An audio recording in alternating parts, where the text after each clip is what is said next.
Hello students, इस video में हम स्ट्रेंथ ऑफ मटेरियल्स के एक प्रॉब्लम के बारे में डिस्कस करेंगे। जो प्रॉब्लम गेट के क्वेश्चन पेपर में पूछा गया है, तो उसमें मैक्सिमम और minimum stress in the section हमें निकालना है। तो आइए पहले देखते हैं प्रॉब्लम क्या है। प्रॉब्लम पहले देखते हैं। तो प्रॉब्लम इस तरह का है, a prismatic bar P Q R S T. आप डायग्राम में देख सकते हैं, एक प्रिज्मेटिक बार है पी क्यू आर एस और T is subjected to axial loads as shown in the figure. Axial loads इस बार पर एक्ट हो रहे हैं।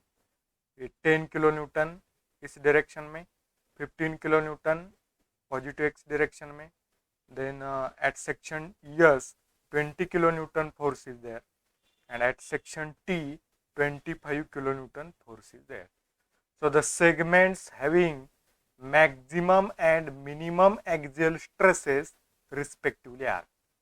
मतलब हमें क्या करना है, ये जो सेगमेंट्स है, पी क्यू एक सेगमेंट है, क्यू आर एक सेगमेंट है, आर एस एक सेगमेंट है और एस टी ये चौथा सेगमेंट है। तो इन चार सेगमेंट में से किस सेगमेंट पर मैक्सिमम स्ट्रेस एक्सियल स्ट्रेस है और किस सेगमेंट पर मिनिमम एक्सियल स्ट्रेस है, वो हमें निकालना है और ऑप्शन को क्लिक करना है। ऑप्शन इस तरह के हैं, ये चार ऑप्शन दिए गए हैं। मतलब क्यू आर पर मैक्सिमम, पी क्यू पर मिनिमम और एस टी पर मैक्सिमम, पी क्यू पर मिनिमम, क्यू आर पर स्ट्रेस मैक्सिमम और आर एस पर मिनिमम, एस टी पर स्ट्रेस मैक्सिमम और आर एस पर मिनिमम। इस तरह के चार ऑप्शन है। तो चलिए देखते हैं सॉल्यूशन।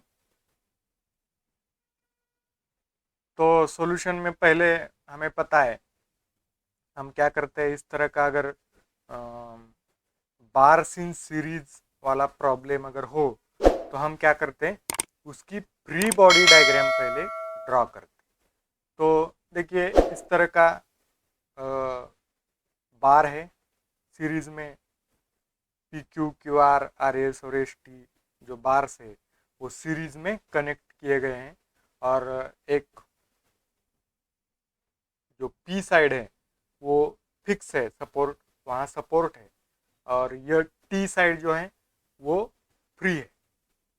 और एक्सियल लोड्स एक्ट हो रहे हैं क्यू सेगमेंट पर, आर सेगमेंट पर, एस सेगमेंट पर और टी सेगमेंट पर। और पी सेगमेंट जो सपोर्ट किया गया है, फिक्स किया गया है, वहाँ क्या होगा, यहाँ पी सेगमेंट, पी के पास क्या होगा, यहाँ सपोर्ट रिएक्शन होगी। ठीक है, तो वो सपोर्ट रिएक्शन पहले हमें निकालनी पड़ेगी।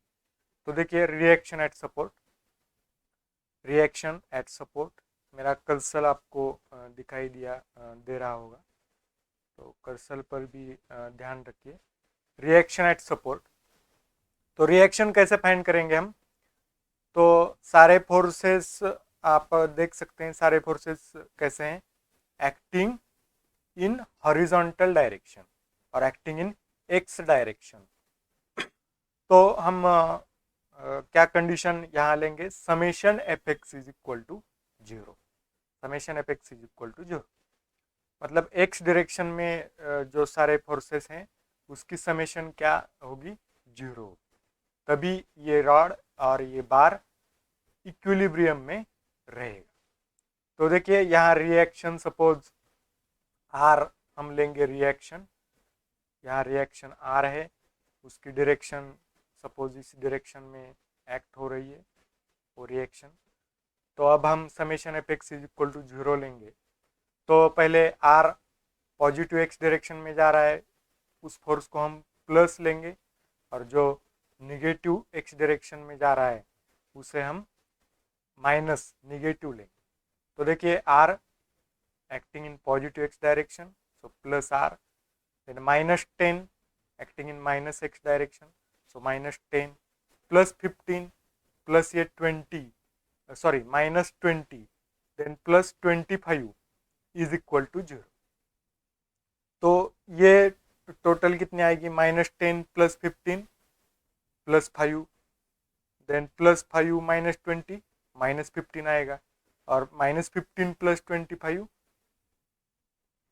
+10 आएगा। ठीक है, तो r + 10 = 0 होगा, तो r = कितना आएगा, -10 किलोन्यूटन। आप डायरेक्ट कैलकुलेटर में ये वैल्यू डाल सकते हैं, तो इसका आंसर आएगा r = -10 किलोमीटर। इसका मतलब क्या है, r की डायरेक्शन निगेटिव है। हमने जो पॉजिटिव एक्स डायरेक्शन में r दिखाया है, उस डायरेक्शन में r एक्ट नहीं हो रहा है। तो r किस डायरेक्शन में एक्ट होगा, निगेटिव एक्स डायरेक्शन। तो ये एरो हमें चेंज करना पड़ेगा। तो आइए अब फ्री बॉडी डायग्राम ड्रॉ करते हैं। तो फ्री बॉडी डायग्राम में क्या होगा, हर सेगमेंट अलग हम ड्रॉ करेंगे और उस पर अलग अलग फोर्सेस एक्ट होंगे। तो देखिए, ये पहला सेगमेंट है PQ सेगमेंट, PQ सेगमेंट है, और इस PQ सेगमेंट पर हमने देखा ये R जो फोर्स है, एक्सियल फोर्स रिएक्शन, वो किस डायरेक्शन में एक्ट हो रही है, निगेटिव एक्स डायरेक्शन। ये दूसरा सेगमेंट है Q और R, ये तीसरा सेगमेंट R यस, और ये चौथा सेगमेंट यस। अब फोर्सेस देखते हैं। पहले सेगमेंट पर आएंगे PQ सेगमेंट। तो PQ सेगमेंट पर निगेटिव एक्स डायरेक्शन में 10 किलोन्यूटन फोर्स है। तो अगर यहाँ 10 इस डायरेक्शन में 10 किलोन्यूटन फोर्स एक्ट हो रहा है PQ पर, तो इसे इक्विलिब्रियम में रखने के लिए उसके अपोजिट डायरेक्शन में हम उतना ही लोड अप्लाई करेंगे। तो 10 kilonewton load applied on opposite direction. अब आखिरी सेगमेंट पर आए, आखिरी सेगमेंट पर आ जाओ, एसटी पर। एसटी पर हम यहाँ देख सकते हैं 25 किलोन्यूटन लोड इस डायरेक्शन में एक्ट हो रहा है। वही सेम लोड लिखो यहाँ 25 किलोन्यूटन। इसे इक्विलिब्रियम में रखने के लिए इसके अपोजिट डायरेक्शन में 25 किलोन्यूटन लोड हमें अप्लाई करना पड़ेगा। तो 25 किलोन्यूटन। अब आइए यस सेगमेंट पर आ जाइए। तो यस पर आप यहाँ देख सकते हैं, यस सेगमेंट पर 20 किलोन्यूटन फोर्स इस डायरेक्शन में एक्ट हो रहा है।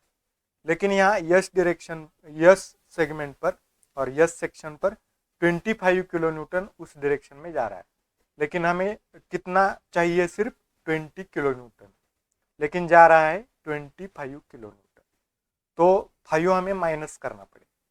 तो 5 हम इस डायरेक्शन में, इस यस सेक्शन पर 5 किलोन्यूटन इस डायरेक्शन में हम लोड अप्लाई करें। देखो 5 किलोन्यूटन। तो उसे बैलेंस करने के लिए अपोजिट डायरेक्शन में 5 किलोन्यूटन आर पर लोड हमें लगाना पड़ेगा। ये हो गया आर एस सेक्शन का। अब आर सेक्शन पर आ जाइए। आर सेक्शन पर इस डायरेक्शन में 15 किलोन्यूटन फोर्स एक्ट हो रहा है। लेकिन यहाँ आप देख सकते हैं उसके अपोजिट डायरेक्शन में ऑलरेडी 5 किलोन्यूटन लोड हमने एक्ट किया है। लेकिन हमें चाहिए इस डायरेक्शन में 15 किलोन्यूटन। तो हमें क्या करना पड़ेगा,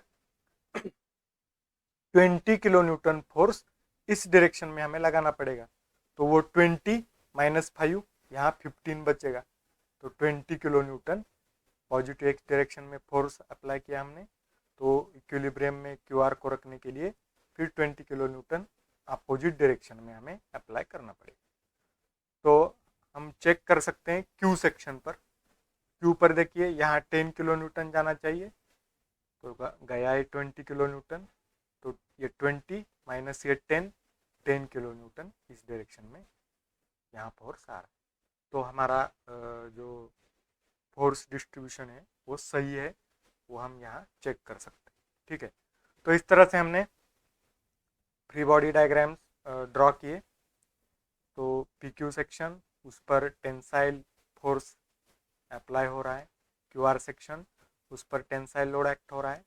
RS पर टेंसाइल लोड एक्ट हो रहा है, और ST पर भी टेंसाइल लोड एक्ट हो रहा है। अब हमें क्या निकालना है, मैक्सिमम स्ट्रेस किस सेगमेंट पर है और मिनिमम स्ट्रेस किस सेगमेंट पर है, वो हमें निकालना है। तो हम ईच सेगमेंट पर हम क्या करेंगे, स्ट्रेस की वैल्यू निकालेंगे और उससे हम इजीली ऑप्शन पर क्लिक कर सकते हैं। ठीक है, तो area of section P Q Q R R S S T same. ठीक है, बार एक जैसा ही क्रॉस सेक्शन है तो सब सारे सेगमेंट का एरिया क्या होगा, सेम होगा। अब देखिए सिग्मा मैक्सिमम कब होगा, स्ट्रेस मैक्सिमम कब होगा, जब फोर्स मैक्सिमम होगा और एरिया मिनिमम होगा। लेकिन यहाँ एरिया तो सारे सेगमेंट्स का एरिया सेम है, तो एरिया का कोई सवाल नहीं आता। तो रिलेशन किस में हम देखेंगे, अब स्ट्रेस और फोर्स इन दोनों में ही हम रिलेशन देखेंगे, because area is a constant. तो sigma is directly proportional to force. ठीक है, sigma is directly proportional to force.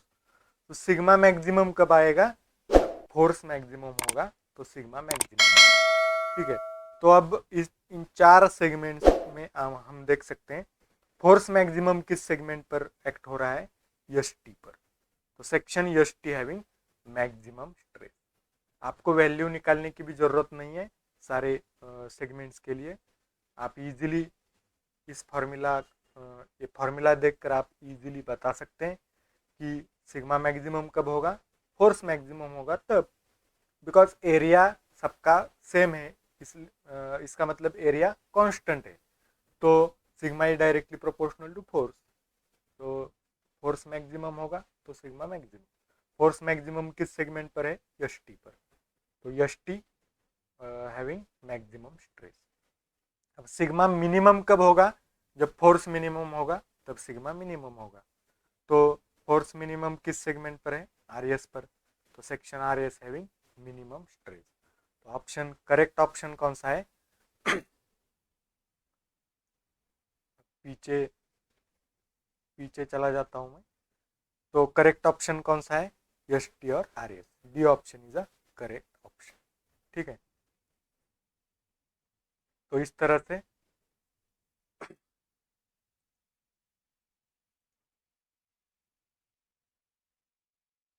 से आप ऐसे प्रॉब्लम सॉल्व कर सकते हैं। तो थैंक यू वेरी मच।